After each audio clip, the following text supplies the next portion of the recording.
اعوذ باللہ من الشیطان الرجیم بسم اللہ الرحمن الرحیم قال اللہ تعالی عز وجل والعصر ان الانسان لفی خسر الا الذین آمنوا وعملوا الصالحات وتواصوا بالحق وتواصوا بالصبر۔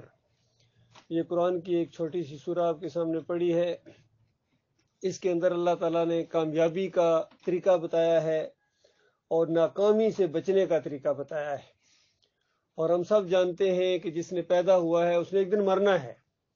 مرنے کے بعد معاملہ ختم نہیں ہوگا، بلکہ مرنے کے ساتھ ہی آپ کو پتہ چل جائے گا کہ آپ کامیاب ہو گئے یا ناکام ہو گئے۔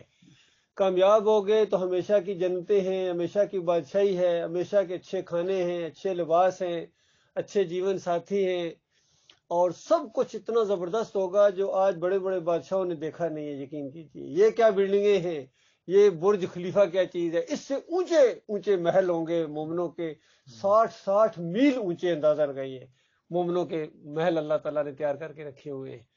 اور ایسے ایسے وہاں یعنی اس کا مٹیریل ہے، ایسے ایسے وہ اینٹیں ہیں کہ حدیثوں میں آتا ہے کہ ایسے ایسے محل ہوں گے جس کی ایک اینٹ سونے کی ہوں گی، ایک بلاک سونے کا لگا ہوا ہوگا، ایک چاندی کا لگا ہوا ہوگا، اندازہ لگائیے۔ اور اس کے اندر برتن ایسے ایسے ہوں گے، کہیں سونے کے برتن ہیں، کہیں چاندی کے برتن ہیں، اور کھانے ایسے ایسے لذیذ ہوں گے، 70 کھانے آپ کے میز کے اوپر ہوں گے، اور بادشاہوں کی طرح آپ کی خدمت گزار سامنے ہوں گے، دوڑ رہے ہوں گے آپ کے اشاروں کے اوپر۔ جو منہ سے کہو گے وہ حاضر کر دیا جائے گا، اور جو دل کے اندر خیال پیدا ہوگا، یعنی دل کے اندر خیال پیدا ہو یہ مشروب ہوتا جی سامنے لے کے آیا جائے گا۔ دل کے اندر خیال پیدا ہو یہ والا پھل ہو، اسی طرح سامنے آ جائے گا۔ بنا ہوا گوشت دل کرے، روسٹ مرغے، تیتر بٹیر، دل کے اندر جیسا خیال ہے سامنے آ جائیں گے۔ اور مشروبات اور طرح طرح کے کھانے جب چاہو کھاؤ، درختوں کے پھل جھکے ہوئے ہوں گے، اور ہمیشہ کی صحت ہوگی، کوئی بیماری کبھی قریب نہیں آئے گی۔ وہاں یہ اسپتال سسٹم نہیں ہوگا، تاکہ یہ جو لیٹرین سسٹم ہے یہ بھی وہاں ختم کر دیا جائے گا۔ اندازہ لگائیے کیسی شاہانہ زندگی ہوگی، دوستیاں ہوں گی، آپ کے رشتہ دار ہوں گے وہاں، جو ایمان کے اس راستے پہ آپ کے ساتھ چلے ہیں وہ سارے وہاں ہوں گے۔ آپ کے آباء و اجداد میں بھی جو مومن ہوں گے وہ بھی آپ کے ساتھ ہوں گے، آپ کے آئندہ نسلوں میں سے بھی جو ایماندار ہوں گے وہ بھی آپ کے ساتھ ہوں گے۔ لیکن جن کے عقیدے کے اندر خرابی ہوگی، توحید کے اندر شرک ہوگا، اللہ کو چھوڑ کر اللہ کے بندوں کو پکارتے ہوں گے، کسی کو داتا کہنا، کسی کو دستگیر کہنا، کسی کو مشکل کشا کہنا، حاجت روا کہنا، پھر مدد کے لیے ان کو پکارنا، کیونکہ مشکل مصیبت تو کسی ٹائم آتی ہے، کوئی وقت تھوڑا ہی بتاتی ہے۔ آپ نے دیکھا ہوگا یہاں پردیس کے اندر آپ ہے، کئی دفعہ رات کو 12 بجے طبیعت خراب ہو گئی، کئی دفعہ 2 دفعہ طبیعت خراب ہو گئی، دوست بھائی اٹھتے ہیں، اٹھو جی اسپتال لے کے چلتے ہیں۔ بتاؤ اس وقت اگر آپ کسی پیر صاحب کو پکارے یا علی مدد یا رسول اللہ مدد، تو بتاؤ کس طرح تمہاری مدد کریں گے وہ؟ ہاں، اللہ کو مدد کے لیے پکارو گے تو اللہ وسائل پیدا کرتا ہے۔ اللہ کسی دوسرے بھائی کے دل میں یہ بات ڈال دے گا، اگر اس کے دل میں یہ بات اللہ نہ ڈالے تو بتاؤ وہ آپ کو اٹھا کے اسپتال بھی نہیں لے کے جائے گا، وہ کہے چھوڑو دو مرنے دو۔ اس کے دل میں اگر اس طرح آ گیا تو کیا کرو گے؟ لیکن اس کے دل میں یہ بات جو ڈالی جاتی ہے کہ تمہارا بھائی ہے، اٹھو اس کی مدد کرو، اس کے ساتھ لے کے چلو، یہ اللہ تعالیٰ دل کے اندر ڈالتا ہے۔ تو اللہ تعالیٰ تو اس طرح مدد کرتا ہے، اور پھر اللہ تعالیٰ اس طرح بھی مدد کر سکتا ہے کہ کوئی اگر آپ کا نہیں ہے تو آپ کی وہ بیماری ایک دم، دل کی دھڑکن جو تیز ہو گئی تھی ایک دم ٹھیک ہو جائے، خون ذرا تیز ہو آہستہ ہو جائے، سر کا درد تھا ختم ہو جائے۔ اللہ تو اس طرح بھی کر سکتا ہے۔ تو اللہ کو پکارنا یہ بالکل حق ہے، لہو دعوت الحق، اس کو آپ پکاریں گے مدد کے لیے تو یہ بالکل ایمان ہے۔ لیکن اللہ کے علاوہ کسی اور کو پکارنا، کسی اور کے واسطے، پھر اگر آپ کو اللہ شفا دے اور کہو کہ وہ عبد القادر جیلانی کی وجہ سے مجھے اللہ نے ٹھیک کیا ہے، محمد صلی اللہ علیہ وسلم کی وجہ سے ٹھیک کیا ہے، علی رضا کی وجہ سے مجھے ٹھیک کیا ہے، بتاؤ اس کا مطلب تمہارا کوئی اللہ نہیں ہے، تمہارا رب نہیں ہے؟ اس نے اپنی وجہ سے تمہیں ٹھیک کیا ہے، وہ تم سے پیار کرتا ہے، وہ تم سے محبت کرتا ہے۔ وہ علی رضی اللہ عنہ کو بھی شفا دیتا تھا، وہ محمد صلی اللہ علیہ وسلم جب بیمار ہو جاتے تھے شفا اللہ تعالیٰ دیتا تھا۔ ابراہیم علیہ السلام کا قول قرآن میں نقل ہوا کہ میرا رب وہ ہے جب میں بیمار ہو جاتا ہوں وہ مجھے شفا دیتا ہے۔ جس نے مجھے بڑھاپے میں اولاد دی، ابراہیم علیہ السلام نے اس طرح دعا مانگی، اللہ سے دعا مانگتے رہے، جوانی میں بھی اللہ سے دعا مانگتے رہے، اولاد نہیں ہو رہی ہے۔ زکریا علیہ السلام کا بھی اسی طریقے سے آتا ہے، پوری زندگی دعا مانگتے رہے، اور پھر بوڑھے جب ہو گئے تب بھی ایک دفعہ کہتے ہیں یا اللہ میں تجھے پکار کے کبھی نہ مراد نہیں رہوں، میں بوڑھا ہو چکا ہوں، اب اولاد کا موسم کوئی نہیں ہے، اور بیوی بھی بوڑھی ہو چکی ہے، بانس ہو چکی ہے، لیکن پھر بھی میں تجھے پکارتا ہوں، تو ہر بات کے اوپر قادر ہے، مجھے اولاد دے اس بڑھاپے کے اندر بھی۔ مالک نے خوشخبری سنائی کہ تمہیں میں ایسا بیٹا دوں گا کہ اس سے پہلے کبھی کسی کا ایسا نام یا جیسا بیٹا تمہیں دوں گا۔ اس طرح اللہ تعالیٰ دعاؤں کو سنتا ہے۔ یونس علیہ السلام دیکھیے مچھلی کے پیٹ کے اندر چلے گئے، دیکھیے اللہ تعالیٰ کسی سے نہیں ڈرتا کہ میرا پیغمبر ہے. کیوں؟ سزا کتنی بڑی سزا دیکھا جائے تو. مچھلی کے پیٹ کے اندر، سمندر کے اندر، غور کرو ذرا، معمولی سزا نہیں ہے. جیلوں میں ذرا کسی کو بند کوٹڑی کمرے کے اندر بند کر دیا جائے، بندہ کہتا مجھے بند کر دیا، تو وہ اندھیرے میں، اندھیرے کے اندر پھر مچھلی کا پیٹ. بتائیے، وہاں سے پکارتے ہیں لا الہ الا انت سبحانک انی کنت من الظالمین، میرے پیارے مالک تیرا علاوہ کوئی الہ نہیں ہے. ہم کہتے ہیں لا الہ الا اللہ. پتہ چلا لا الہ الا اللہ کا کیا مطلب ہے. یونس علیہ السلام کہتے ہیں لا الہ الا انت سبحانک انی کنت من الظالمین، یا اللہ میرے سے ایک قصور ہو گیا ہے، وقت سے پہلے میرے علاقہ چھوڑ دیا ہے اور یہ میری پکڑ آ گئی ہے، میرے مالک تو نے مجھے معاف نہ کیا تو میں برباد ہو جاؤں گا.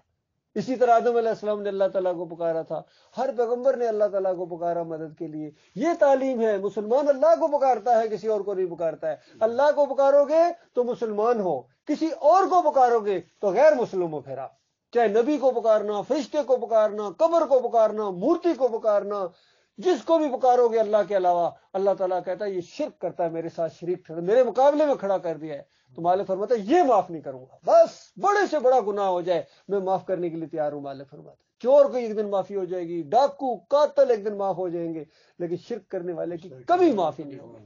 اور شرک کرنے والے پر کوئی نمازیں نہیں ہے، کوئی روزے ان کے لیے نہیں. یاد رکھیے ابھی رمضان کا مہینہ اگلے ہفتے آ رہا ہے انشاءاللہ. یہ صرف مومنوں کے اوپر ہے، جو مخلص مومن ہیں، جو اللہ کو مانتے ہیں، شرک نہیں کرتے ہیں، ان کو اللہ تعالیٰ نے کہا ہے کہ تمہاری تربیت کے لیے، تمہاری معافی کے لیے، تمہیں درجات دینے کے لیے میں نے یہ طریقہ نکالا ہے. اس طرح تم ایک ایک لمحہ گزارو گے میری یاد کے اندر، میں تمہیں ایسا نوازوں گا، تمہیں جو ہے خوش کر دوں گا، تمہیں خوش کر دیا جائے گا. ایسے ایسے انعامات اللہ تعالیٰ نے روزے داروں کے لیے رکھے ہوئے. لیکن عقیدے کے اندر اگر خرابی، اللہ کے بندو تعویذ گندہ اگر کرتے ہو اور لات منات حبل کو پکارتے ہو، اس کے بعد یا علی مدد، یا رسول مدد، پھر یہ جمہوریت کا جو سسٹم آج سسٹم کہ عوام کی حکومت ہے، یہ تمہارے باپ کی حکومت ہے. حکومت اس کی ہے جس نے کائنات کو بنایا ہے، جس نے ستاروں کو بنایا ہے، جو سمندروں کا خالق ہے، جو ہواؤں کو چلاتا ہے، وہ ہے طاقت کا سرچشمہ. وہ ساتھ ہے جس کے اس کو کوئی نیچے نہیں کر سکتی. وہ اللہ تمہیں غالب کرے، تمہیں کوئی مغلوب نہیں کر سکتا ہے. اور ورنہ اگر عوام کے اوپر تمہارا بھروسہ ہے، عوام کے ہاتھوں سے پکڑ کے اگلے لے جاتے ہیں، پکڑ کے جا کے سولی کے اوپر، پھانسی کے اوپر لٹکا دیتے ہیں. کوئی تمہاری عوام تمہارے اوپر ایک آنسو نہیں بہاتی ہے. بتاؤ اللہ کے بندو، یہ ایمان ہے، یہ محمد صلی اللہ علیہ وسلم کی دعوت ہے. یہ ہے الا الذین آمنوا وعملوا الصالحات. پہلے ایمان لاؤ، پھر عمل صالح ہے، پھر صلاۃ ہے 5 وقت کی، پھر تبلیغیں ہیں، پھر والدین کی خدمت ہے، پھر دوستوں کے ساتھ اٹھنا بیٹھنا ہے، ان کے خیال رکھنا ہے، انسانوں کے ساتھ بھلائی ہے، غریبوں کی مدد ہے. جتنا بھی عمرہ موقع ملے عمرہ کرو، حج کا موقع ہے پیسے اللہ دے حج بھی کرو، تبلیغیں کرو، جہاد کرو، جو کچھ کرو. پہلے یہ بات مانو. اور اگر یہ بات ہی نہیں ماننی ہے تو پھر کرتے رہو اپنی طرف سے، روزے بھی رکھتے رہو، چاہے نمازیں بھی پڑھتے رہو. اللہ کہتا ہے مجھے کوئی تمہاری ان چیزوں کی ضرورت نہیں. اور اس کے بعد وتواصوا بالحق، اس حق بات کی پھر تبلیغ کرنی ہے. یہ ہے تبلیغ. اس میں چاہے اکیلے جاؤ، کبھی 2 جاؤ، کبھی 3 جاؤ، کبھی اس علاقے میں جاؤ، کبھی ادھر جاؤ، جتنی اللہ توفیق دے. اور اگر بالفعل تم نہیں بھی جا سکے ہو تب بھی تم مومن ہو. کم درجے ہوں گے لیکن ہو تو مومن. گھر والوں کو تبلیغ کرو، اپنے آپ کو تبلیغ کرو، اپنے آپ کو سمجھاؤ کہ دیکھو اللہ کی نافرمانی نہیں کرنی. چند دنوں کی یہ زندگی ہے، اگر یہ ہم نے اللہ کی نافرمانی میں گزار دی تو اس کے بعد پھر دوبارہ موقع نہیں ملے گا. یہ ایک موقع اللہ تعالیٰ نے آپ کو ملا ہے. اللہ تعالیٰ کی قربت آپ کو نصیب ہوگی، اللہ کے پیارے بنیں گے. یہ ہے اللہ کے پیارا بننے کا طریقہ. ہم کہتے ہیں فلاں بڑا اللہ کا پیارا ہے. بھائی جو پیارا ہے وہ اس راستے کے اندر آیا تب پیارا ہوا ہے، اور اگر اس راستے کے اندر نہیں آیا ہے تو وہ کبھی پیارا نہیں ہے اللہ تعالیٰ کا. یاد رکھنا وہ اللہ کا دشمن ہے. شرک کرنے والوں کو اللہ تعالیٰ دشمن کہتا ہے. تو اللہ کے بندو یہ بات ہم آپ کو بتانے آئے ہیں. آپ کو کوئی نوٹ نہیں مانگنے ہیں، کوئی چندہ نہیں مانگنے ہیں آپ سے، کوئی نہیں کہ او جناب ادھر چلتے. یہ معاملہ نہیں ہے. یہ ووٹ اور نوٹ کا سوال نہیں ہے آپ سے. یہ سوال ہے اس بات کا کہ اپنے آپ کو جہنم کی آگ سے بچا لو، اپنے بیوی بچوں کو جہنم کی آگ سے بچا لو. یہاں سے ان کو فون کرو جہاں ویسے فون کرتے ہو کرو. مجھے یہ بات سمجھ آئی ہے وہ باجی، وہ جو آپ مزار پر جاتے ہیں بکرا چڑھانے کے لیے، نہیں چڑھانا ہے. اور پتہ چل گیا یہ شرک ہے. آپ جو دیو محلے میں وہ جو یا علی مدد کا نعرہ لگاتے ہیں، پہلے ہم اپنوں کو بتاؤ، اللہ کے بندو سمجھاؤ ان کو، یہ آپ کی ذمہ داری ہے. ہاں منوانا آپ کی ذمہ داری نہیں، یاد رکھنا بتانا آپ کی ذمہ داری ہے. اگر وہ نہیں مانتے تو اس کا یہ مطلب نہیں ہے کہ والدین ہیں، رشتہ دار ہیں، بیوی یا بچے نہیں مانتے، یہ نہیں کہ آپ ان کے ساتھ رشتے ناطے ختم کر دیں. ایسی بات نہیں ہے. آپ ان کا خیال رکھیں، ان کو سمجھاتے رہیں. یہ مثالیں اللہ تعالیٰ نے قرآن میں دی ہیں۔ نوح علیہ السلام پوری زندگی اپنی بیوی کو بھی سمجھاتے رہے، لوط علیہ السلام اپنی بیوی کو سمجھاتے رہے، دونوں عورتیں ایسی ہیں جنہوں نے بات نہیں مانی، اللہ تعالیٰ کہتا ہے آگ میں جانے والوں میں وہ بھی شامل ہو گئی۔ ابراہیم علیہ السلام کس طرح ابو جی اپنے والد صاحب کہتے ابا جی یہ نہ کرے، ابا جی یہ نہ کرے، ابا جی یہ نہ کرے، اس طرح کتنے پیار اور محبت سے ادب و احترام کے ساتھ سمجھاتے رہے کہ کیوں ان کو پوچھتے پکارتے ہو جو تمہاری پکارے نہیں سنتے ہیں۔ یہ پہلی بات اللہ کے مدد ابراہیم علیہ السلام نے کہی۔ یہی بات آج ہم نے اپنے ابا جان کو کہنی ہے، اپنے ماموں کو کہنی ہے، اپنے چچا کو کہنی ہے کہ ماموں جان، چچا جان، کیوں ان قبر والوں کو پکارتے ہیں جو تمہاری پکار نہیں سنتے ہیں؟ پہلی بات یہ سنتے ہی نہیں ہے، تمہاری اوپر تو بعد میں پہنچائیں، زیادہ سے زیادہ تم کہتے ہو ہاں اللہ شفان عند اللہ، یہ ہماری اللہ، ہماری ان کے آگے، ان کی اللہ کے آگے، ہماری سنتا نہیں، ان کی ٹالتا نہیں۔ یہی شرک ہوتا ہے۔ اور کس چیز کا نام شرک ہے؟ کوئی ایسا نہیں جس کی ٹالی نہ جائے، کوئی ایسا نہیں جس کی سنی نہ جائے، لیکن کوئی پکارنے والا تو ہو، کوئی اس کو پکار، وہ تو کیا ایسا مالک کا یقین کرو آپ حیران ہو جائیں گے۔ حدیث میں آتا ہے اللہ اس سے ناراض ہوتا ہے جو اللہ کو نہیں پکارتا ہے، جو اللہ سے نہیں مانگتا اللہ ناراض ہوتا ہے اس سے، غضبناک ہوتا ہے۔ اندازہ لگے جو صرف نہیں پکارتا ہے، غور کرو، جو اللہ سے نہیں مانگتا ہے اللہ اس سے ناراض ہوتا ہے۔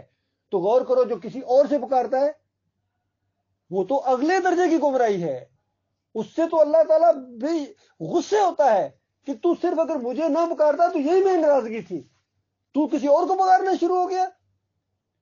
تو اللہ کے بندو یہ اللہ کا معاملہ ہے، یہ بہت ہی سادہ باتیں ہم آپ کے سامنے بیان ہے، اس میں کوئی پڑھے لکھے ہونے کی ضرورت نہیں ہے۔ بندہ کہتا ہے میں نے پڑھا لکھا نہیں ہوں، کوئی پڑھے لکھے ہونے کا اس میں کوئی تعلق ہی نہیں ہے، یقین کیجئے پڑھے لکھے ہونے کا اس میں کوئی بات نہیں۔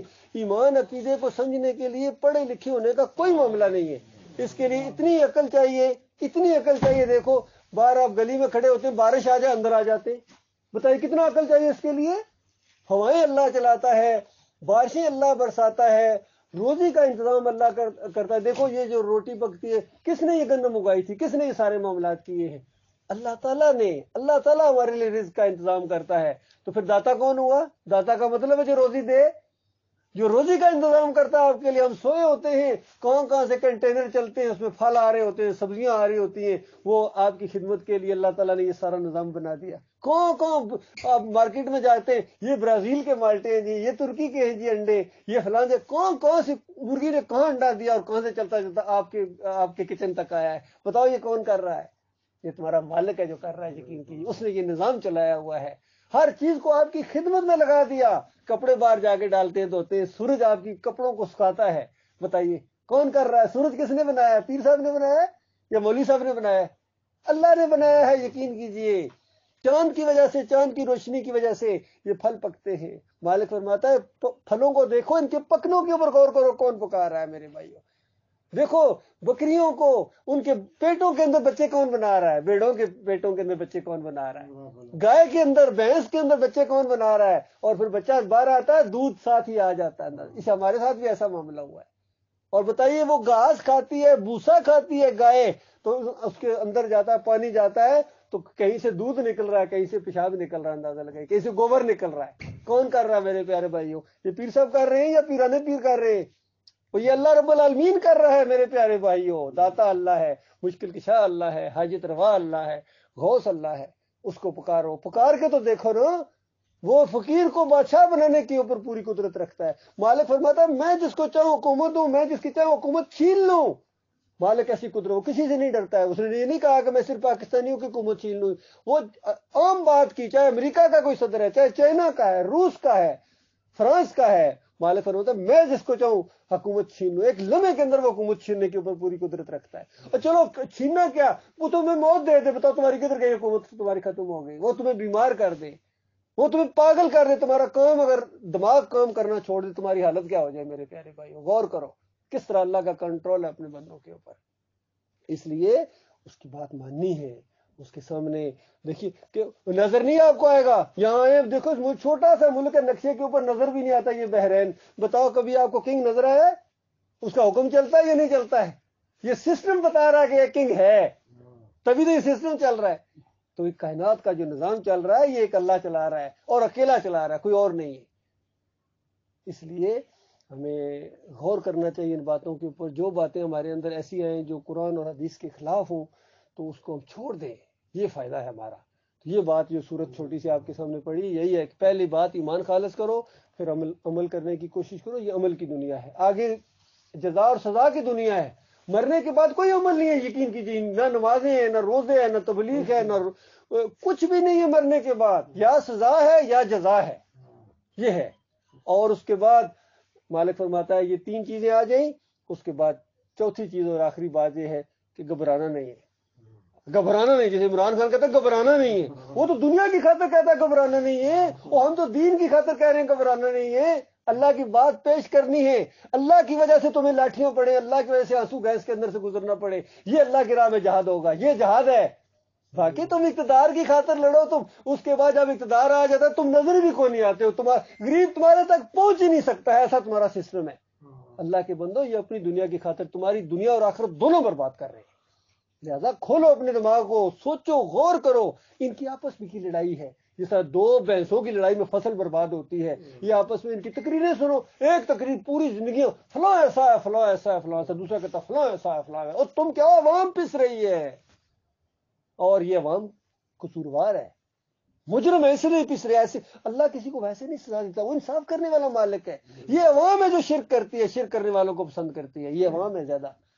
ان کو کل انعام کہا گیا ہے، جانوروں کی طرح بالکل سر نیچے کر کے. کوئی ان کو ہوش نہیں. کوئی چادریں چڑھا رہا ہے، عرس کر رہا ہے، میلے کر رہا ہے، دھمالے ڈال رہا ہے، ڈول ڈال. کوئی ان کو ہوش نہیں دین کیا ہے، ایمان کیا ہے. اسی وجہ سے جیسے عوام ہوتی ہے اسی طرح کے لیڈر ان کے اوپر مسلط کیے جاتے ہیں. بنی اسرائیل کے اوپر اللہ نے فرعون کو مسلط کیا تھا ان کو عذاب دینے کے لیے. بنی اسرائیل، غور کرو، بنی اسرائیل کیا مطلب ہے؟ بنی اسرائیل، اسرائیل کے بچوں. اسرائیل یعقوب علیہ السلام کا نام ہے، یعنی میرے یعقوب کے بچوں، بنی اسرائیل سید زادو. تم اللہ کے ساتھ شرک کیوں کرتے ہو؟ تمہیں تو نہیں کرنا چاہیے تھا. تو اس انسان کو کبھی یقین کیجیے، انبیاء اب کوئی نہیں آئے گا، کسی نے نہیں بتانا میرے پیارے بھائیوں. کوئی اور کتاب، یہی اس کتاب کا مضمون ہے. الحمدللہ سے لے کر والناس تک اگر یہی بات آپ کو نہ ملے، کہنا بھائی نے جھوٹ بولا تھا. اور اگر یہی بات ہو تو میرے بھائیوں مان لینے میں عقل مندی ہے. پھر گھبرانا نہیں ہے، پھر تبلیغ کرنی ہے، اسی کو پھیلانا ہے. باقی سب کچھ اللہ نے کرنا ہے، یقین کریں. آپ ڈٹ جائیں اس بات کے اوپر، کسی کی نہ سنیں اللہ کے معاملے میں، ایمان کے معاملے میں. اللہ تعالیٰ غور و فکر کرنے کی توفیق عطا فرمائے.